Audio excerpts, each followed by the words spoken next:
14-hour shifts at work, 50 hours per week, running 2 online businesses, and training for an Ironman 70.3. There is no shortcuts to this, there is just discipline. Hello everyone and welcome back to Tush Trains. Today I want to go over the routine that kept me disciplined after my life fell apart. So I'm just going to jump straight in here and literally go with the blueprint. So full-time job plus full-time training is really hard. I will not sugarcoat that, it is very hard. But there are ways around it. First of all, I want to show you the strategic training schedule that I used on a daily basis. When I was doing shift work, you have to use that kind of shift work to your advantage. So if you're doing a late shift, you would want to do some morning activity and then go to your late shift. And likewise for a morning shift, you would want to go after work and do some activity there too. So I continued to do break sessions and this helped me massively. So my break sessions would consist of, sometimes I would do strength and sometimes I would do cardio,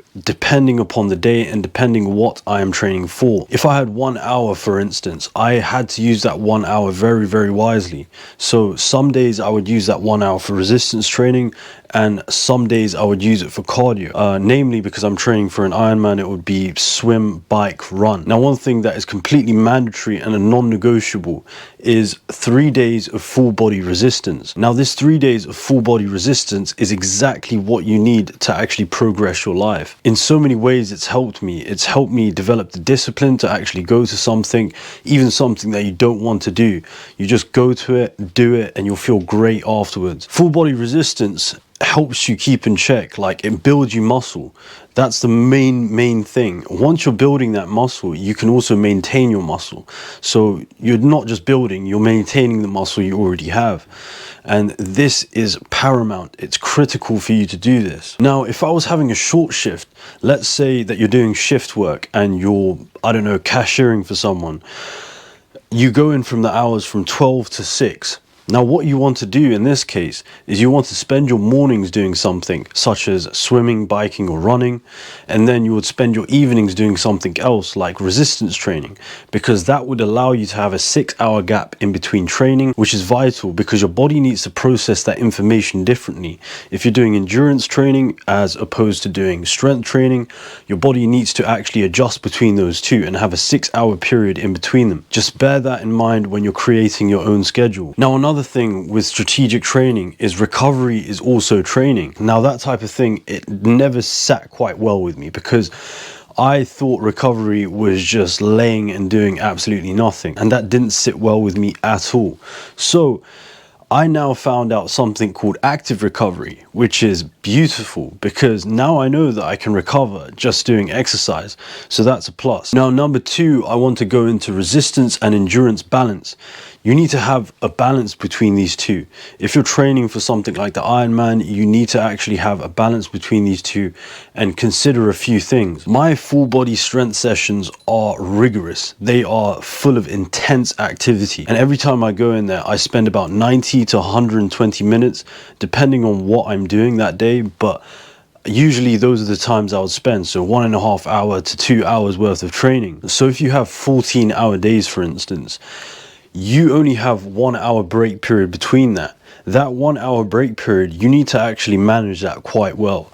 So you can, if you can eat at work, you're completely fine. Like me, I can eat at work, which is really good. And I can do other processes at the same time. Whereas if you can't eat at work, you're gonna have to find something that you can do. And you need to use that 1 hour period just to train. Shorter resistance on those long shift days would be very good for you to do. I would consider some other things too. Like if you can't eat, you would want to find a place where you can eat or a time where you can eat whilst you're on shift, because this would allow you more training time. Another thing to consider is cardio actually doubles as active recovery.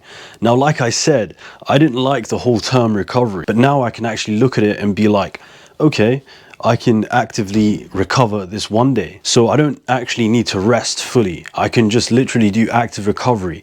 And that's basically just going below what you actually do, keeping it at a steady pace, for instance, and just going a bit lower than you usually do. And this helps keep your energy levels up. This helps with all sorts of processes in your body, and you still recover at the same time. Now, another thing to consider is that you need to fuel properly. You have to reduce muscle loss, and the way you can do that is to actually fuel properly. properly. If you're fueling properly, then you would be able to have 2 grams of protein per kg of body weight. And what would happen then is that you will be fueling enough in order for your body not to lose muscle. Now, the third one, this is a very looked over practice. So mental resilience and long-term vision. So at all times, you need to be thinking your job is not your jail, it is your gym. Whenever you're at work, you just think to yourself that this is where I train. This is where I train and I become a better human being. And if I see it in a productive manner, then everything else will fall into place because you'll feel some fulfillment out of progressing your life in the way that you want. So be constant, be active at your job and think about ways that you can improve yourself and your life. Now, discipline equals freedom. So motivation is not enough to get you to the point where you need to be. Many people say that discipline alone is just not enough. And yes, that's completely true. Like David Goggins says, perform without purpose. Now, this is one thing that reigns true. You have to perform without purpose. Even if you have nothing in your life that you're going towards, you have to keep performing. And this will keep you in check at all times. Remember your why. Remember why you do these things. Remember what's all the point of it. Some days I think to myself and I recite to myself that, gosh, this is just not worth it. I'm paying bills for absolutely nothing. I'm not even living my life. And you know what? Some parts of that reign true, but you actually can't look at that part and digest it. You can't take that type of negativity in your life and just digest it and think that's all there is. You have to work towards wherever you're working towards. So for instance, for me, it would be the 70.3, eventually joining the armed forces and bettering my life for me and Lily, which is my cat. And my cat's looking at me now like I'm a complete idiot. So you have to think that your work ethic is your competitive edge. And this reigns true because you have to think of your work as performing. You perform in every walk of your life and you'll be able to perform better in other aspects. So, you know, if I'm performing better at gym, I'll usually perform better at work. That's the type of thing you need to think about. Now, I feel it's my duty to give some advice to the young men out there because I know that you guys are really struggling.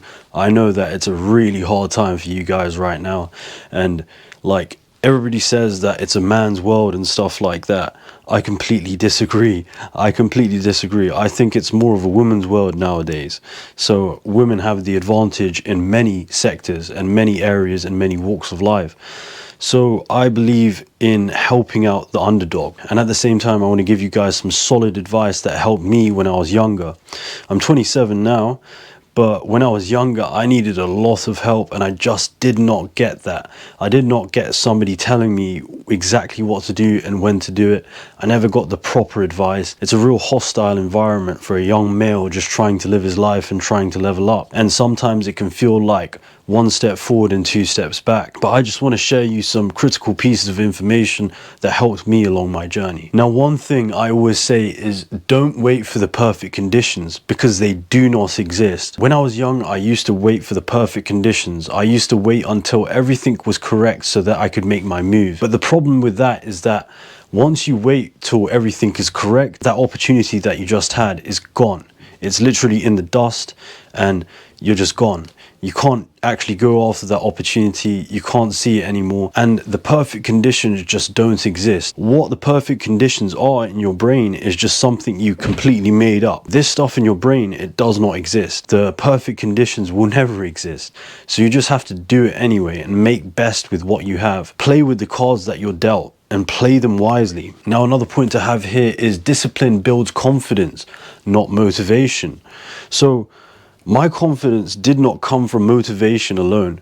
The things that motivated me were pure hatred. When I was young, it was pure hatred, malice, mistrust.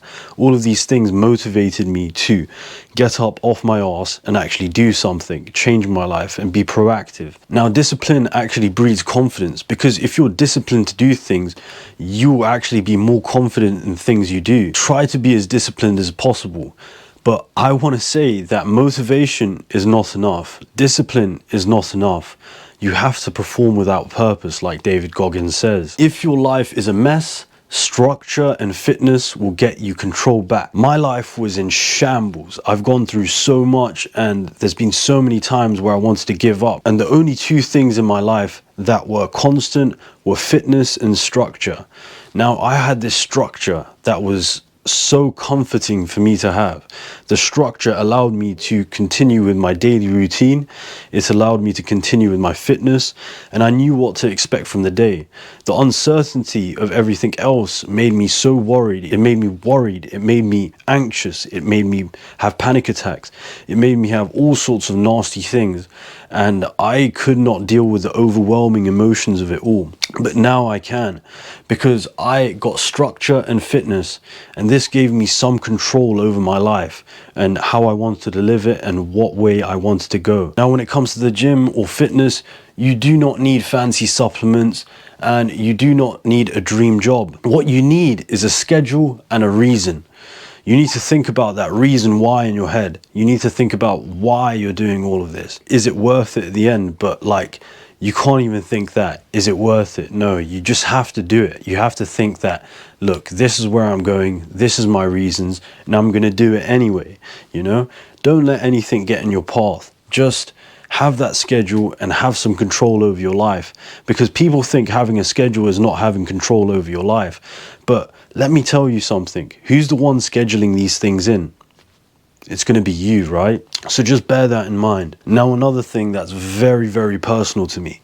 So I trained through criminal charges, university deadlines, relationship breakdowns, loss of loved ones, and 50 to 60 hour weeks working, especially whilst I was at uni too. You can actually train through school. You can train through a 9 to 5. If I've done all of this and I've trained through those type of events, then you can do the same. Use your suffering. It's your fuel. Your job might drain you, but it can be used to discipline you. So I used my suffering back in the day. I used my suffering of hatred and how much I felt like I felt full of rage and malice. And I use that to propel me forward. But eventually it comes to a point where you have to let go of that type of hatred and that malice. And if somebody's wronged you in some type of way, eventually you just have to let go of that type of stuff. You have to let go, and you have to find power in something else. Even if you're suffering, even if you're bogged down, even if you've gone through the worst of things, you need to think about the silver linings. And then you need to use that suffering in order to fuel the fire that burns within you, and use that fire so you can go towards the goals that you want. Now, some personal things here too. Shift hours are literally brutal, but training is non-negotiable. If you have that type of mind and you think to yourself, the training is non-negotiable, it comes with my daily life, you'll just do it. And you won't think twice about it. It's part of your routine, it's part of the ship, it's part of your life. Now, I work the same job that I'm working in uni, so I had no excuses then, and I definitely have no excuses now. It's been hard to find another job, and even despite I run 2 businesses, you know, I still want the maximal revenue that I want. And you know, nothing has allowed me the flexibility to do that but this job here, and plus I have so many other things that prevent me from doing so. But in the future, I will not let that stop me. I will not let that demean me. I will not let that demoralize me. I will continue to go ahead and do my own thing. So I have been knocked down several times by life. Now, albeit this would be legally, socially, and emotionally, the routine of all of this saved me, because I didn't know about the uncertainty about other things. All I knew is that I had my routine and I had myself, and I could go about and I could do this routine, and it would save me. It would be like a blessed reprieve from all of the horrors of life. Now, in terms of the 70.3, that's not just training for a race for me. It's training to get my life back and to get back on track. Now, for me, next year, April 2026 will be my target, because this is where everything will fall into place, but I will keep focused in the time being. Now, I just want to share with you a quote from Kung Fu Panda, my favorite, Master Oogway. What he said was, "The past is history, tomorrow is a mystery, but today is a gift. That is why it's called the present." Now, if you want to know about my businesses, I do coaching, and I also run a surf accessories shop on Etsy. So if you want some surf accessories, then be sure to check that one out. Anyway, thank you for coming to my talk, and I'll see you on the next one.